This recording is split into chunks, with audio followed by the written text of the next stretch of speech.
Good morning. Welcome to Holy Apostles. As always, it's wonderful to be with you here on the Lord's Day. This being November, we have been hearing a ministry minute from a member of our community sharing about a particular ministry or aspect of our communal life. And so before announcements this morning, we're going to hear from our Director of Youth and Children's Ministry, Cynthia McCarty. Good morning.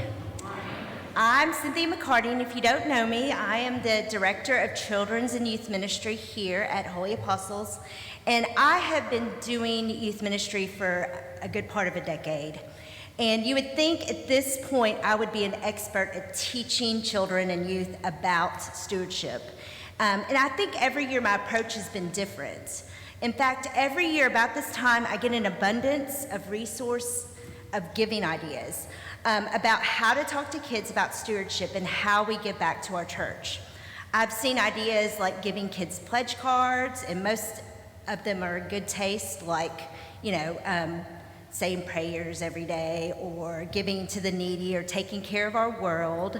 And since usually around Halloween, there's been ideas about tithing your Halloween candy, which I don't know how good that ever goes over. We have in the youth room, we have all these games. I don't know if you've been in there, and usually they're the games that people don't want. And so there's it's two halves of a Monopoly game and some other games that you've never heard of. There's some good games in there. But one of the games that always catches our youth's attention is a game called Episcopal. And every year, someone takes it out and is like, Episcopal, that's so funny. It looks like one of those knockoff, Memphis Monopoly games that you get. And but if you look closer, it's called Episcopal, and we have a lot of different ways we say it.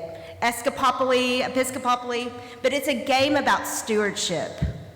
And I don't know if we've ever played it, but it's fun to take out because there's all these pieces to it.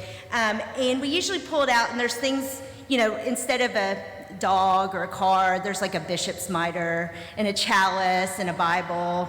And so we look at them. They're kind of funny because they're little miniature things. And you get offering plates, which I think is funny. So, and when you pass go, you pass the offering. And the free parking is planned giving. I think we laugh because jail is fundraising. And so you go to jail, you go to fundraising, and you just meditate on the side. So I guess you meditate about fundraising.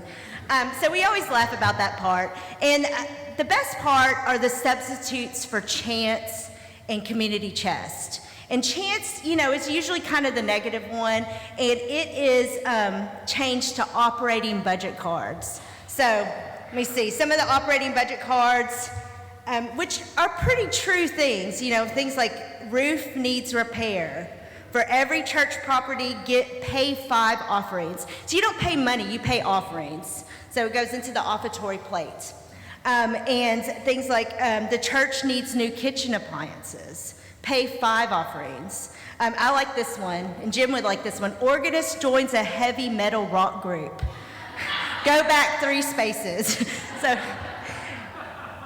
And of course, they're not real negative, but they are realistic things that happen in our church every day. The yellow cards are time, talent, and treasure. And these come from the 3 types of contributions that are required to support a church. Usually it's a donation of service, or a donation of skill, or a donation of money. And when you draw these cards, you're usually rewarded for your efforts with offerings or advancements on the board. So some of the examples are, you are elected to vestry, you get out of fundraising for free. And flip pancakes for Shrove Tuesday dinner, advance to the nearest seminary. This one is volunteer as a Sunday school teacher in the preschool class, move up 10 spots. And let's see, prepare for a bishop's visit. This is actually lose 1 turn. So, so no matter what you give, I think this is an important lesson, and even as an adult, because no matter what you give, you're rewarded. And I think when we think of Stewart, but no matter, you get rewarded, even if it's money, even if it's time, even if it's your talents. And usually this reward is in joy and in spirit. And usually those are the best rewards of all. That being said, particularly in these times, we need some people to roll the dice and land on those time, talent, and treasure cards. After spending a year and a half doing things virtually and having to adapt, it is my hope that, in the next year or so, that we actually can start opening up fully. Our children and young people would love to have your time, talent, and treasures. And I think that, we talk about our children being the future, but really our children are the present of the church. And they're here, they're present. And I think that they're eager to learn from our community. So when you're thinking about stewardship, think about how else you can pledge. I tell you, bringing a meal for the youth really advances you a lot. So roll the dice and go past go, and don't land on fundraising or draw an operating budget card. Reward yourself by helping VBS or teaching Sunday school or anything that you would like in the children's ministry. Thank y'all.